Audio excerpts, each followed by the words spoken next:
ఓం శ్రీ కల్కి అగస్తీసాయ నమో నమః.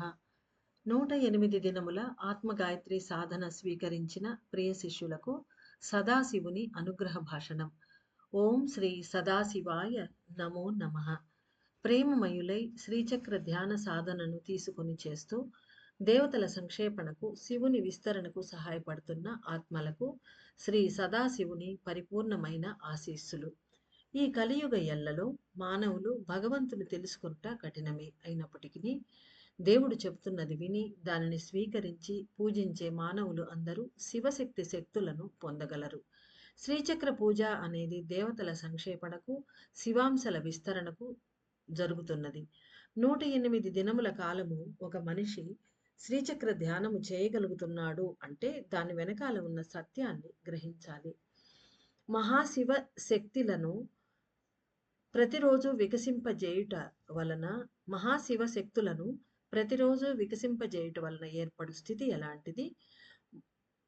మొదటిసారిగా సదాశివుడు అని పేరు కలిగిన శివాంశ యొక్క శక్తులు, తత్వములు, కదలికలు, విధానముల గురించి తెలుసుకొనండి. సదాశివుడు అను ఆత్మకణము అతీతమైన శక్తులను కలిగినది. ఇది దీర్ఘకాలిక పనులకు శక్తులను ఒసగేది. అనగా ఏదైనా ఎక్స్టెండెడ్ లాంగ్ టైం చేయాల్సిన పనులు ఉంటాయి కొన్ని.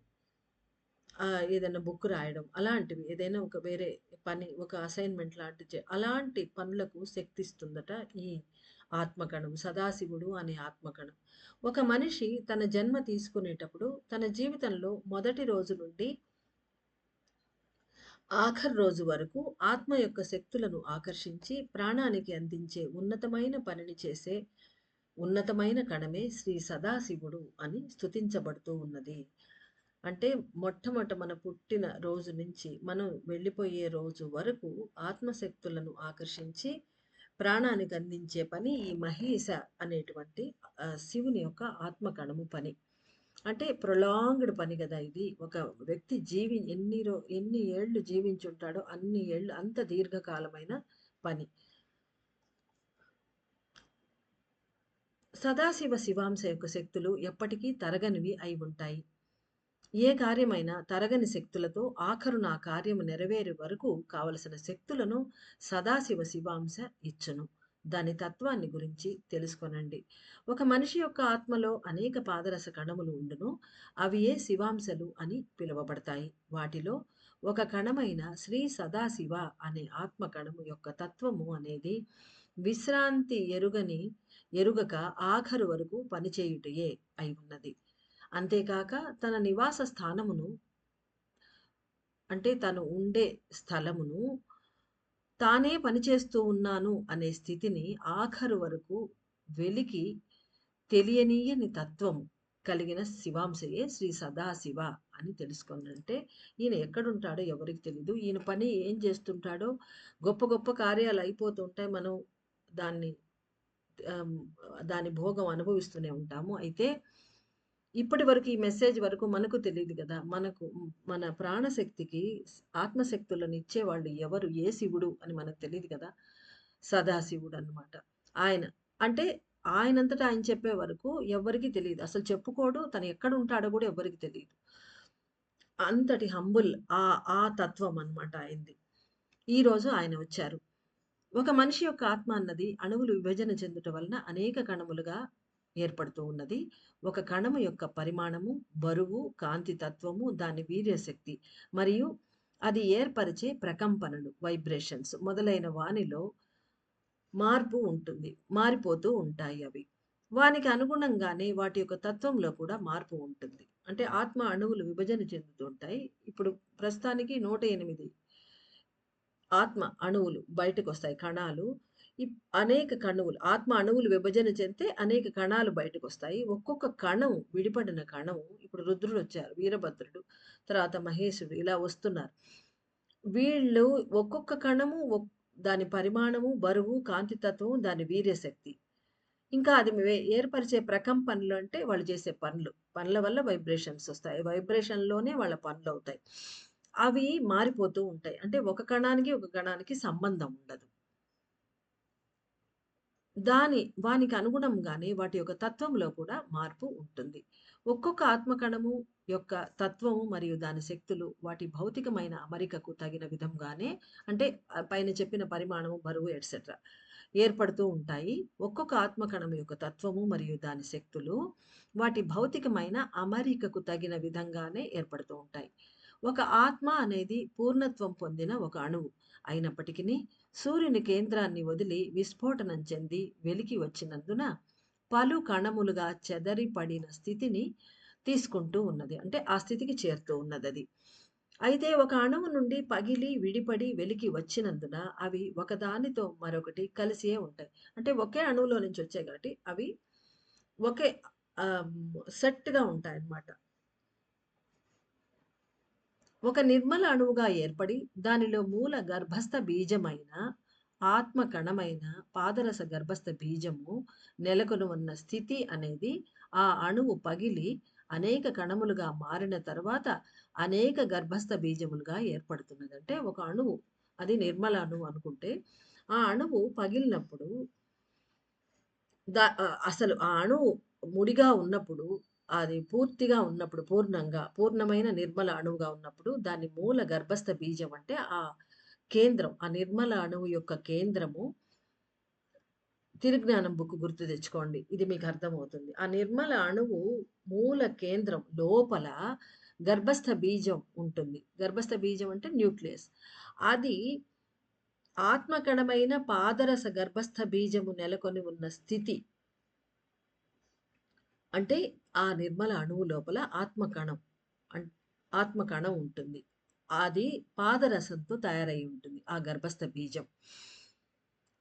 ఆ స్థితి అనేది ఆ అణువు పగిలి అనేక కణములుగా మారిన తర్వాత ఆ గర్భస్థ ఆత్మకణమైనటువంటి ఆ పాదరస గర్భస్థ బీజం ఏదైతే ఉందో ఆత్మకణమైన న్యూక్లియస్ ఏదైతే ఉన్నదో అది పగిలిన తర్వాత ఒకే గర్భస్థ బీజంగా ఉన్నది అనేక బీజములుగా మారిపోతుంది. అంటే పగిలిన తర్వాత విడివిడిగా ఉన్నప్పుడు అది ఒక్కొక్క ముక్క, ఒక్కొక్క బీజంగా ఏర్పడుతుంది. అంటే అదే పని చేస్తుంది. ఎట్లయితే దీనికి ఉదాహరణ ఏందంటే మనమే. శివుడిలో నుంచి వచ్చిన ఒక ఆత్మ కణం. అందులో గూడా గర్భస్థ బీజం న్యూక్లియస్ అనేది ఉంటుంది గదా! అదే గదా మనం బిడ్డగా మనం పుడతాం. ఆ వచ్చిన అది ఒక మనిషి విడి మనుషులుగా మనం తిరుగుతున్నామా లేదా? అదే విధంగా అంటే కాస్మోస్‌లో జరిగేదే కాస్మోస్ నుంచి విడిపడ్డ తర్వాత గూడా కింద గూడా అదే జరుగుతుంది. ఒక మనిషి అనేక మనుషులుగా మారుతూ ఉన్నారు. సేమ్ అది. కాకుంటే ప్రాసెస్ వేరేగా ఉంటుంది. అది తెలుసుకోవాలి. అనేక గర్భస్థ బీజములుగా ఏర్పడుతూ ఉన్నది. ఒక్కొక్క గర్భస్థ బీజమును చుట్టుకొని 5 నిర్మల అణువులు ఏర్పడుతున్నవి. అంటే ఒక గర్భస్థ బీజం ఏర్పడింది. దాని చుట్టూ దాని కాపలాగా 5 నిర్మల అణువులు ఉంటాయి. మళ్ళీ అవి పూర్తి అణువులనమాట. హోల్ అణువులు. శ్రీ సదాశివుడు అయిన అణుకణము దీర్ఘవృత్తాకార ఆకారాన్ని కలిగి ఉంటుంది. ఈ సదాశివ అణుకణం ఏదైతే ఉందో ఆయన ఒక ఆత్మ అణుకణమే కదా! ఆయన దీర్ఘ వృత్తాకార ఆకారాన్ని పోలి ఉంటుంది. అంటే వృత్తాకారం మళ్ళీ దీర్ఘంగా ఉండడం అంటే ఎట్లా ఉంటుందో తెలీదు. దీర్ఘ వృత్తాకార ఆకారాన్ని కలిగి ఉంటుంది. అంతేకాక అంటే పొడవుగా ఉండి పెద్ద రౌండ్ షేపు తెలియలేదది. అంతేకాక అన్ని అణుకణములలోనూ పరిమాణములో చాలా పెద్దదిగా ఉంటుంది. ఇది ఉండే అన్ని అణుకణాల్లో ఇది చాలా పెద్దదిగా ఉంటుందట సదాశివుడు. మరియు వీర్యవంతమైనదిగా ఉండును. తక్కువ పరిమాణములో అతి చిన్న బీజములకు తన శక్తులను పంచిపెట్టేది సదాశివ కణమే అని తెలుసుకోండి. అంటే లోపలుంటారు. ఈ కణాలన్నీ లోపలుంటాయి. ఉన్నప్పుడు ఈ సదాశివుడు అనే అణుకణము చాలా వీర్యవంతమైంది. చాలా పెద్దది అన్నిటికన్నా. తనకన్నా బుల్లివివి చిన్న బుజ్జి ఉంటాయి గదా! చాలా చిన్న అణువులు. అవి వాటికి తన దగ్గరుండే శక్తులన్నిటిని పంచిపెడుతూ ఉంటాయి ఆ బీజాలకు. ఋషికులము వారందరూ తపస్సు చేసుకునే సమయములలో తమలో ఏర్పడిన మార్పులను తెలుసుకొని అంటే ఆ తపస్సు వలన వాళ్ళలో ఏర్పడుతున్న మార్పులనన్నిటిని పరీక్ష చేసుకొని, తెలుసుకొని తద్వారా తమ ప్రాణానికి శక్తులను అందించేది ఒక్కొక్క ఆత్మ కణము యొక్క అందించే ఒక్కొక్క ఆత్మ కణము యొక్క తత్వాన్ని చూసి తెలుసుకున్నారు. అంటే ఎంత కష్టమైన పనిది. వాళ్ళు తపస్సు చేసుకుంటున్నప్పుడు తమ ఆత్మ మీద దృష్టి పెట్టినప్పుడు అది విస్ఫోటనం చెందడం. అది లోపల నుంచి ఆ అణువులు విడిపడడం, లోపల జరిగే ప్రక్రియ అంతా ఏ ఆత్మ కణం వచ్చి ప్రాణశక్తికి శక్తుల్నిస్తున్నది. ఆత్మ నుంచే గదా ప్రాణానికి సరఫరా అయ్యేది శక్తులు. ఆ ఆత్మ కణము ఏ ఆత్మ కణము? రుద్రుడా, వీరభద్రుడా, ఆహ్, మహేశుడా, సదాశివుడా ఎవరు అనేసి. వాటిని గురించి వాళ్ళు తెలుసుకున్నారు. అందుకని మనకు చెప్పారనమాట. తత్వాన్ని చూసి తెలుసుకున్నారు. ఇలాంటి ఒక కఠినమైన తపస్థితి జీవితమంతా చేయటం అనేది కలియుగ మానవుల వల్ల అయ్యే విషయం కాదు అన్న కారణంగా సులభమైన పద్ధతిలో ఆత్మ కణములను నమస్కరించి పూజించుకొనుటకు, వాటి శక్తులను పరిపూర్ణముగా పొందుటకు శివుని పలు రూపాలలోను, పలు నామాల్లోనూ పూజించుకొనుట కోసమే వివరింపబడినది. అంటే ఇన్ని పేర్లు ఇవన్నీ ఎలా వాళ్ళు ఇచ్చారంటే వాళ్ళు చూసారు. దాని తత్వాన్ని బట్టి నామకరణం వాళ్ళే చేశారా? భగవంతుడే వాళ్ళకిచ్చారో తెలీదు. ఆ పేర్లన్నీ అంటే మనకు అష్టోత్తరాలు తయారు చేయడం గానీ, ఇవన్నీ వాళ్ళే చేశారు. అలా అంటే మనం ఆ ఒక్కొక్క ఆత్మకణాన్ని చూసి దాని ఇదంతా తెలుసుకోలేం మనం. అవతల దాన్ని సాధన చేసి మనకేది కావాలో పొందడం అవన్నీ వాళ్ళు చేశారు. అది మనం కలియుగ మనుషులు మనం ఆయుస్సులో అల్పం, బుద్ధిలోను, మాయలో పెరిగిపోయి ఉంటాము. అందువల్ల మనం చెయ్యలేం. అందుకని వాళ్ళేం జేశారు, మనకు స్తోత్రాల రూపంలో ఈ శివుడి నామాలు శివుడు ఎవరైనా సరే నామాల రూపంలోనిచ్చి, వాటిని చదువుకుంటే ఫలితం వస్తుందని వాళ్ళు ఋషులు మనకు అలా చెప్పారు. ఇక్కడ ఆ రహస్యం మనకు తెలిసి ఎలా చెప్పారు అనేది. వాటి శక్తులను పూర్తిగా పొందుటకు శివుని పలు రూపాల్లోనూ, పలు నామాల్లోనూ పూజించుట కోసమే అన్నీ వివరింపబడినవి. అందుకోసమే రుద్రుడు, వీరభద్రుడు, మహేశుడు, సదాశివుడు ఏర్పడి ఉన్నారు అన్న విషయాన్ని తెలుసుకోవలెను. ఆదిశివుని ఆత్మకణములు కూడా ఇటువంటి పేర్లనే కలిగి శక్తులను కురిపించును.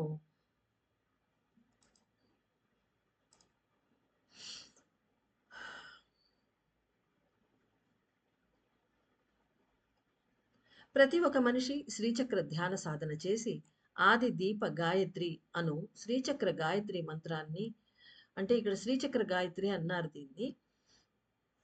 ఆది దీప గాయత్రినే శ్రీచక్ర గాయత్రి అని కూడా అంటారు అని మనం ఇక్కడ అర్థం చేసుకోవాలి. ఆది దీప గాయత్రి అను శ్రీచక్ర గాయత్రి మంత్రాన్ని కరిగిపోయి భక్తితో ఉచ్చరించినచో లోపల ఉన్న ప్రతి ఆత్మ గర్భ బీజము కరగనారంభించును. వెలుపల ఉన్ వెలుపలి వెలుపల శివుని యొక్క అటువంటి పేరునే కలిగిన కణము నుండి శక్తి వెలికి వచ్చును. వెంటనే ఆది శివుని ఒక అంశ అయిన సదాశివ అనే కణము తన శక్తులను మానవుల శిరస్సులలో ఉన్న సదాశివ అనే కణమునకు ప్రసాదించును. అంటే మన ఆత్మలోంచి విడిపడి మన లోపల జరిగే ఆ యాగంలో విడిపడ్డ ఈరోజు విడిపడ్డ సదాశివ అనే కణానికి బయట శ్రీచక్రంలో జరిగే ఆ యాగం నుంచి వెలుపడ్డ సదాశివ అనే బృహత్తర కణము మన లోపల ఉండే సదాశివ కణానికి తన శక్తులన్నిటిని ఇచ్చి దాని శక్తిని పెంచుతుంది. దీనిలోని గూఢార్థాన్ని తెలుసుకోవాలి. ఈ 4వ రోజున శ్రీచక్ర పూజను చేస్తూ మంత్రాలను తీవ్రంగా ఉచ్చరిస్తూ పూజించే మానవ ఆత్మలందరూ నా సదాశివ తత్వాన్ని గ్రహించగలరు. ఇక రాబోయే కాలంలో ఎటువంటి పనినైనా అలసి సొలసిపోకుండా దీర్ఘకాలం వరకు చేయగలరు. అంటే ఆ శక్తినంతా మనం తీసుకున్న తర్వాత సదాశివుడుగానే మనం మారిపోయి ఆయనలాగే మనం పనిచేస్తాం. దైవ కార్యమును చేపట్టి అగస్త్యుల వారికి సేవ చేయనప్పుడు ఆ పనిని తాను చేస్తున్నట్లుగా తలచకుండా చేస్తారు. అంటే ఈ పని నేను చేసేస్తున్నానని చూపించుకోకుండా చేస్తారనమాట. అంటే వాళ్ళకు క్రెడిట్ అక్కర్లే. అలా పనిచేస్తారు ఈయన సదాశివుడు. అదే విధంగా మనం కూడా చేస్తామట ఈ శక్తులను పొందాక. మహేశ కణము వలన అత్యంత అద్భుతంగా ఒక పనిని చేపట్టి నెరవేర్చగలరు. అంటే మళ్ళీ ఆ చేపట్టిన పనిని బాగా చేయాల. అంటే ఆ ప్రామిస్ తీసుకొని మనోవాక్కాయ కర్మలతో కరెక్ట్‌గా ఒకే దీంతో ఉండి చెయ్యాలి అని ఆ తత్వం మహేశ కణం వల్ల. నిన్నటిది. అలా తీసుకొని చేపట్టి నెరవేర్చగలరు. ఆ తర్వాత అంతేకాక సదాశివ కణము వలన ఆ పనిని తాను చేస్తున్నట్లుగా ఎవరికీ తెలియరాని విధంగా చేస్తూ ఉంటారు. అంటే చూడండి ఒక్కొక్క కణం మన లోపల ఎలాంటి మార్పులను మనం తీసుకొస్తూ ఉన్నాదో. ఆది పరాశక్తి మరియు ఆదిశక్తి మూలశక్తులుగా సంక్షేపిస్తున్నారు. వారితో సదాశివుని సహచరి అయిన శక్తులలో సగభాగము కలిగిన సర్వేశ్వరి కూడా సంక్షేపిస్తున్నారు. అంటే ఈ సదాశివుడిలో ఆయన సహచరి, సహధర్మచారిణి, ఆయనలో శక్తులలో సగభాగం అంటే ప్రతి శివుడిలో నుంచి వెలువడే శివాంశ అంటే ఆయన బిడ్డల్లాగా అందరూ శివుళ్ళే. సో, శివుడిలో అర్ధనారీశ్వరులే కదా వీళ్ళందరూ. కాబట్టి ఆయన సహచరి ప్లస్ ఆయనలో సగభాగ శక్తులు ఆవిడకున్నాయి. ఆమె పేరు సర్వేశ్వరి. సదాశివుని సహచరి అయిన శక్తులలో సగభాగము కలిగిన సర్వేశ్వరి కూడా సంక్షేపిస్తున్నారు. అనేక మంది దేవతల సంక్షేపణ జరుగుతూ ఉన్నది. అగస్త్యుల వారు, దేవి కామాక్షి ఇరువురు కలిసి దేవతల సంక్షేపణ జరిగేలా చూస్తున్నారు. దీనిని అందరూ అర్థం చేసుకోవాలి. సర్వేశ్వరి యొక్క సంక్షేపణ అనేది భౌతికంగా సర్వాంగములను సర్వ అవసరములను సంక్షేపింపజేయును. అంటే మన అవసరాలు, కోరికలు అవి కూడా ష్రింక్ అయిపోతాయి. అంటే తగ్గిపోతూ వస్తాయి. మన సర్వాంగాలు సంక్షేపణ అవ్వడం అంటే ఏందంటే, మనం అన్నెసరీ పనులు చేయడం ఆపేసి తగ్గిచ్చేస్తాం అది. అంతేకాక సంక్షేపించే అవసరాలన్నీ దైవ కార్యములను చేయుటకై విస్తరించును మరల. అంటే ఈ సంక్షేపించినా కూడా అవి మళ్ళా దైవ కార్యాలు చేయడానికి విస్తరిస్తాయి. సదాశివ అనే ఆత్మకణము జ్ఞాన అణువులతో కలిసిపోయి వ్యాపించి పనిచేయును. ఇంకొక వేరే ఇన్ఫర్మేషన్ ఇది. సదాశివ అనే ఆత్మకణము జ్ఞాన అణువులతో కలిసిపోతుందట. అంటే రక్తంలో కలుస్తుంది అదొకటి. మన తత్వము మన క్యారెక్టర్ మారుస్తుంది. దానికి కూడా జ్ఞాన అణువులతో కలిసిపోయి వ్యాపించి పనిచేయను. అంటే మనకు జ్ఞానం రాగలదు అనుకోవాలి. పూజించే ప్రియ శిష్యులు దేవి యొక్క సంక్షేపణ శిరస్సులో జరుగుటను తెలుసుకోవాలి. ఇది మనం అందరం పూజించేటప్పుడు, అష్టోత్తరం చదివేటప్పుడు, ఆ గాయత్రి దీప గాయత్రి చదివేటప్పుడు మనం ఈ లోపల జరగడం, దేవి అగ్నిగుండంలో సమర్పణ అయిపోవడం, అగస్త్యుల వారు ఆహుతులు వేయడం, తర్వాత ఆహుతులు వేశాక ఒక్కొక్క దేవి వెళ్తున్నప్పుడు ఒక్కొక్క శివాంశ బయటొస్తున్నట్టుగా మనం అనుకోవాలి. పూజించే ప్రియ శిష్యులు దేవి యొక్క సంక్షేపణ శిరస్సులో జరుగుటను తెలుసుకోవాలి. భావనలతో తెలుసుకోవడానికి మనం ప్రయత్నం చేయవచ్చు. విడిపడి పైకి వెళ్ళిన శివాంశలన్నీయు మరలా శిరస్సును చేరి కరిగి కదలనారంభించును. ఆ స్థితిలో దేవతల సంక్షేపణ ఎలా జరుగుతున్నది అనియు, దేవి ఎక్కడ నివసించేవారు అని, ఆ తల్లి శిరస్సులో ఏ పని చేసేవారు అనే విషయాలన్నింటినీ తెలుసుకోవాలి. ఆదిశక్తి, ఆదిలక్ష్మి, ఆది సరస్వతి వంటి ముగ్గురు మహాదేవతలు అనగా ముగ్గురమ్మలు, ఇంకా లెక్కలేనంత మంది ఇతర దేవతలు శిరస్సులో ఎక్కడ నివసించేవారు, ఏ ఏ పనులు చేసేవారు మొదలైనవి తెలుసుకోండి. చేసేవారు అని పాస్ట్ టెన్స్ ఎందుకు చెప్పారంటే, ఇప్పుడు సంక్షేపణ మళ్ళీ చేస్తారు వాళ్ళు. సంక్షేపణ జరుగుతున్నది కాబట్టి అలా పాస్ట్ టెన్స్ ఆయన. ఇంతకుముందు వీళ్ళందరూ మన తల్లో ఉన్నారన్నారు. ఎక్కడ ఉండేవాళ్ళు వీళ్ళు? వీళ్ళ అడ్రస్ ఏంటి? ఎలా వీళ్ళు కార్యనిర్వహణ చేస్తూ ఉండేవాళ్ళు? వీళ్ళ శక్తులేంటి? ఇవన్నీ మనల్ని ఆయన వివరించబోతున్నారు. మహేశ్వరి, సర్వేశ్వరి మొదలైన అందరు దేవతలు, అంటే మొదలుగా గల అందరు దేవతలు జీవాణువు యొక్క గూడు అనబడు పీనియల్ గ్లాండ్ రూపంలో ఉండి ఉన్నారు. అంటే ఆ పీనియల్ గ్లాండ్ మొత్తం శక్తుల సమాహారం. జీవాణువు యొక్క గూడు అనేది పాదరస అగ్నిచే ఏర్పరచబడిన గూడు. అంటే అది దాని మెటీరియల్, రా మెటీరియల్ చెప్తున్నారు ఇక్కడ. జీవాణువు యొక్క గూడు అంటే ఎట్లా అంటే, ఒక షెల్ ఉంది. ఆ షెల్ మధ్యలో ముత్యపు చిప్ప మూసుకో ఉంటుంది. అది ఒక గూడు అయితే ఆ లోపల ఉండే రసమణి లాంటి ముత్యం. అదే విధంగా ఈ షెల్ అనేది మనం జీవాణువు గూడు అనుకుంటే, ఆ ముత్యం ఏదైతే ఉందో మన ప్రాణం అంటే జీవాణువు. అయితే అది కరిగిపోయి ఉష్ణశక్తిగా ఉంటుంది కాబట్టి మన శరీరం అంతటా తిరుగుతూ మనం జీవించేందుకు సహాయం చేస్తూ ఉంటుంది అమ్మ. జీవాణువు యొక్క గూడు అనేది పాదరస అగ్నిచే ఏర్పరచబడిన గూడు. అంటే ఈ గూడు జీవాణువు ఎక్కడ ఉంటుందో దాని ఇల్లు ఎలా దేంతో తయారైందంటే పాదరస అగ్ని. శివుడిలో ఉండేది పాదరసం, చల్లటి పాదరసం. ఇది అగ్ని పాదరసం. దాంతో ఏర్పరచబడిన గూడు. దానిలో అంతా పూర్తిగా తమ యొక్క బంగారు, తామ్ర శక్తులను పంపించి అక్కడ నివసిస్తారు. అంతా అంటే ఈ దేవతలందరూ, శక్తులందరూ ఆ గూడు అంతటా తమ బంగారు, తామ్ర శక్తులు అవే గదా వాళ్ళ శక్తులు. శక్తి యొక్క శక్తులు గోల్డ్ అండ్ కాపర్ అవే ఉష్ణ శక్తులు. వాటితోటి వాళ్ళు ఉంటారు. ఆ శక్తులు వాళ్ళు. ఆ శక్తులను ఆ గూడంతా పరిచేసి ఆ పీనియల్ గ్లాండ్ ఏదైతే ఉందో అక్కడ ఉంటారు వాళ్ళు. అంటే వాళ్ళే పీనియల్ గ్లాండ్‌గా తయారై ఉంటారు. దానిలో అంతటా పూర్తిగా తమ యొక్క బంగారు, తామ్ర శక్తులను పంపించి అక్కడ నివసిస్తూ ఉంటారు. ప్రాణశక్తి అనే శక్తి స్థితి అంటే ఒక శక్తి యొక్క ఒక ఇది అన్నమాట. ఆహ్, ఏమంటారు? శక్తి స్టేటస్ అది. స్టే స్టేటస్ ఎక్కడ ఉంటుందనేది. ఒకరికి అపరిమితంగా ఉన్నది అంటే, అంటే ఒకళ్ళకి ప్రాణశక్తి విపరీతంగా ఉన్నది. అది తెలిసిపోతుంది. వారి జీవాణువు గూడు అనేక మంది దేవతలకు నిలయంగా ఉన్నది అని అర్థమవుతుంది. అంటే ఎక్కువ మంది దేవతలున్నప్పుడు ప్రాణశక్తి మనకు ఎక్కువగా ఉంటుంది.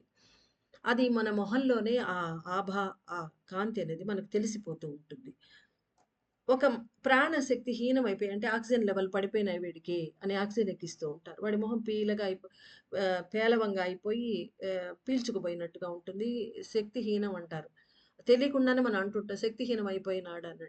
మొహంలో కళాకాంతి లేవు. ఇలాంటివన్నీ మనం అంటూ ఉంటాము. దీనికి కారణం ప్రాణశక్తి తక్కువగా ఉంటుంది. అంటే ఆ జీవాణు గూడులో చాలా మంది దేవతలు లేరు అని అర్థం. మనం వాళ్ళని తరిమేసామని అర్థం. ఒక మనిషికి తన ఆశలను చాలా వరకు వదిలిపెట్టి, బంధములను వదిలిపెట్టి జీవిస్తూ ఉన్నప్పుడు, అందరు దేవతలు ఉష్ణాణువులుగాను, బంగారు, తామ్ర శక్తులుగాను, పీనియల్ గ్లాండ్ అనబడు జీవాణువు గూటిలో నిద్రించి పనులు చేస్తారు. అక్కడ రెస్ట్ తీసుకుంటూ ఉంటారన్నమాట వాళ్ళు. అంటే ఎట్లా కనుక్కోవచ్చు ఎక్కువ మంది దేవతలున్నారి అంటే, ఒక మనిషిలో ప్రాణశక్తి ఎక్కువ ఎలా ఉందంటే, తన ఆశలను చాలా వరకు వదిలిపెట్టి బంధాలను అంటే అంటి ముట్టనట్టుగా డిటాచ్డ్‌గా జీవిస్తూ ఉన్నప్పుడు, ఈ విధంగా వాళ్ళు తమ తమ శక్తులతో అక్కడ పీనియల్ గ్లాండ్‌లో ఉంటారట. అక్కడి నుంచి వాళ్ళు కార్యనిర్వహణ చేస్తారు. ఎటువంటి ఆత్మకణములు చెరపట్టబడి ఉన్నవో వాటికి సరిపోయే ప్రాణశక్తిని మాత్రమే శిరస్సు స్వీకరించును. అంటే ఈ ప్రాణశక్తి పనులు చేసేటప్పుడు ట్రాప్డ్ సోల్ పార్టికల్స్ ఉంటాయి కదా! అవి ప్రాణశక్తి ద్వారానే అవన్నీ ట్రాప్ అయిపోతూ ఉంటాయి. బంధిస్తూ ఉంటుంది ప్రాణశక్తి. ఒక్కొక్క ఆత్మ కణాన్ని తీసుకొచ్చి బంధించి, మన కోరిక నెరవేర్చి దాని తర్వాత దాన్ని పంపించి రిలీజ్ చేస్తుంది. సో, ఎటువంటి ఆత్మ కణములు అంటే ఎలాంటి తత్వం, ఏ పనులు చేసేటువంటి ఏ పరిమాణంలో ఉండే ఆత్మ కణాలు బంధింపబడి ఉన్నవో, వాటికి ఎంత కావాలో ఆహారం అంత మాత్రమే ప్రాణశక్తిని శిరస్సు స్వీకరిస్తుందట. అంతకన్నా ఎక్కువ తీసుకోదు. కాబట్టి పలు ఆశలు నెరవేరి దైవాన్ని చేరుకోవాలి, ముక్తిని పొందాలి అనే ఆలోచనలు తలెత్తుతాయి. అంటే అంటే ఈ కార్యాలన్నీ జరిగినప్పుడు, ఆశలన్నీ వదిలిపెట్టి ఇవంతా జరిగినప్పుడు, ఎక్కువ మంది దేవతలు ఉంటూ ఉన్నప్పుడు సంగతిది. Usual thing కాదిది. అయితే ఆహ్, శిరస్సు తక్కువ ప్రాణశక్తినే అంటే ఖర్చు కాదు ప్రాణశక్తి. కాబట్టి పలు ఆశలు నెరవేరిపోయి దైవాన్ని చేరుకోవాలి, ముక్తిని పొందాలి అనే ఆలోచనలు తలెత్తుతాయి. ఆ సమయంలో అందరు దేవతలు ప్రాణశక్తి కలిసి జీవాణువు గూటిలో ఒదిగిపోవును. ఇంక అన్ని సంక్షేపణ జరుగుతుందప్పుడు. అంటే ఇప్పుడు జరిగేదదే.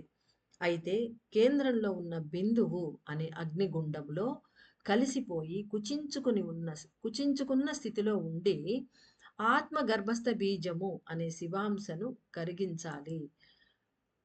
అంటే ఆ లోపల ఉన్నదాన్ని, ఆ బిందువులో ఉన్నటువంటి ఆ ప్లేస్‌లో ఎక్కడైతే అగ్నిగుండంలో వె కుచించుకుపోయిన స్థితిలో ఉన్న ఆత్మ గర్భస్థ బీజము, ఆ శివాంశను ఇప్పుడు కరిగించాలి.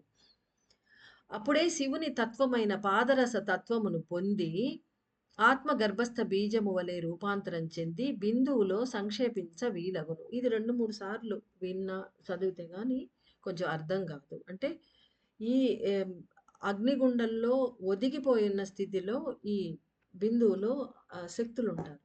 ఇవి ఆత్మ గర్భస్థ బీజం ఆ న్యూక్లియస్ ఏదైతే ఉందో ఆత్మ కణం దాన్ని ఆ శివాంశను కరిగిచ్చాలి వాళ్ళు. అంటే లోపల వెళ్ళిపోవడమే కాక అలా అని చెప్తున్నాడాయన.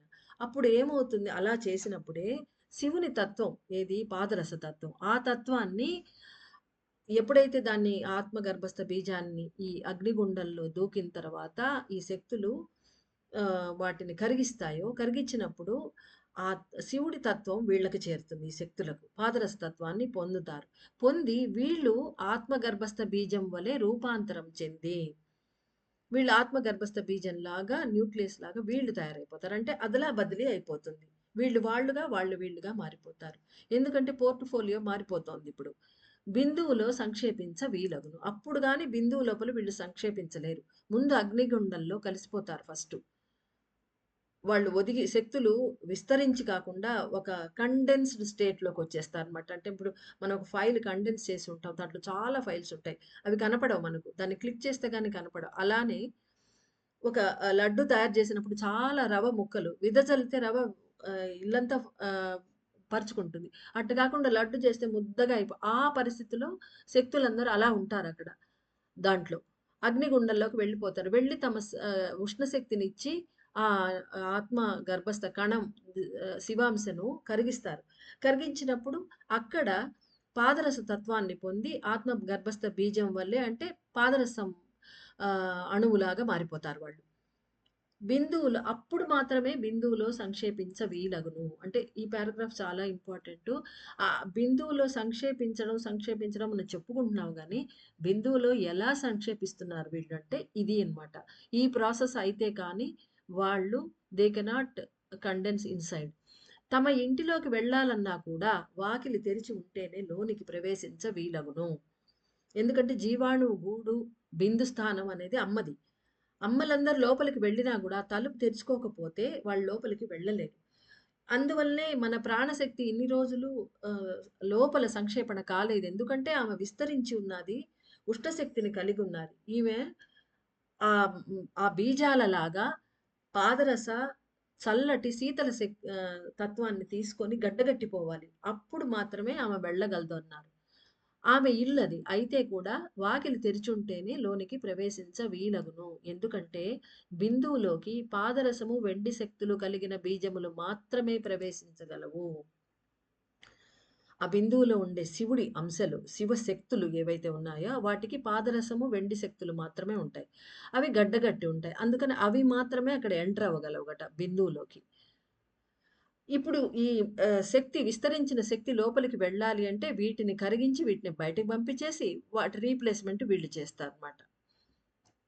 అప్పుడే బిందువు తెరుచుకుంటుంది. వీళ్ళు గడ్డగట్టి అదే విధంగా మారినప్పుడు మాత్రమే they can enter inside. Pineal గ్రంథిలో అనేక ఉష్ణాణువులు అనే తామ్ర, బంగారు శక్తులు కలిగిన దేవి యొక్క కణములు కుచించుకొని నిలిచి ఉండే సమయంలో మానవులు దైవాన్ని చేరుకొనుటకు, తెలుసుకొనుటకు, ఆయనలో కలిసిపోవుటకు పోరాటములు చేయనారంభిస్తారు. అంటే ఇంకా వాళ్ళ వల్ల కాదింక. వాళ్ళు ఆరాటం ఎక్కువైపోతుంది వాళ్ళకు. ఎలా అయినా దైవాన్ని చేరుకోవాలి. ఆయన అసలు ఎవరు దేవుడు? ఆయన్ని ఎలా పొందాలి? ఆయన గురించి ఇంకా ఇష్టంగా తెలుసుకోవడం అవన్నీ మొదలుపెడతారనమాట. ఎప్పుడు దేవి శక్తులు కుచించుకొని పీనియల్ గ్రంథిలోకి వెళ్ళినప్పుడు. ఆ సమయంలో మాత్రమే కరుణ అనే వాకిలి తెరుచుకోండి. ఇది మెయిన్ మోటో ఆఫ్ దిస్ ఆత్మగాయత్రి శ్రీచక్ర సాధన. కరుణా వాకిలి తెరవడమే.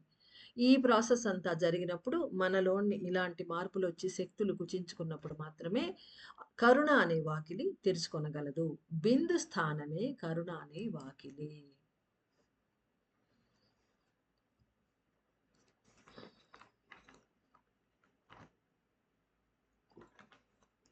దేవతల సంక్షేపణ అనేది బిందువుల బిందువులో జరిగినచో కరుణ అనే వాకిలి తెరుచుకొనును.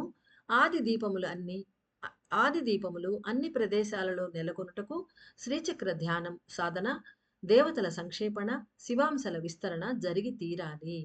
ఆది దీపాలు అన్నవి జీవాణువు గూడు అనే పీనియల్ గ్లాండ్‌ని తన ఆధార పీఠంగా మేరు రూపంలో కలిగి ఉన్నది. మనందరికీ తెలుసు ఆది దీపం ఫోటో చూసాము. కింద మేరు ఉంటుంది. అదే ఆది దీపానికి ఆధారం అన్నమాట. అంతేకాక అవి లైట్ బ్రిడ్జ్‌ని కూడా కలిగి ఉన్నవి. లైట్ బ్రిడ్జ్ దాంతో ఆది దీపాలతో కనెక్ట్ అయి ఉన్నది. కావున ఆది దీపముల కదలిక విస్తృతంగా జరుగుట అన్నదే అన్ని ప్రక్రియలకు లభించే ఫలితము. అంటే మనం చేసే బయట పూజలు, మనం చేసే ధ్యాన సాధనలు, లోపల జరిగే ప్రక్రియలు వీటన్నిటికి లభించే ఫలితం ఏందంటే ఆది దీపాలు విస్తృతంగా కదలడం అనేది. సదాశివుడనైన నేను సంపూర్ణంగా విస్తృతి చెందగానే ఆది దీపముల యొక్క దీర్ఘకాల ప్రయాణం ఆరంభమగును. అంటే పలు యుగాలు జరుగుతుంది ఇది. భావనలను మీలో పెంపొందాలని ఆశీర్వదిస్తున్నాను.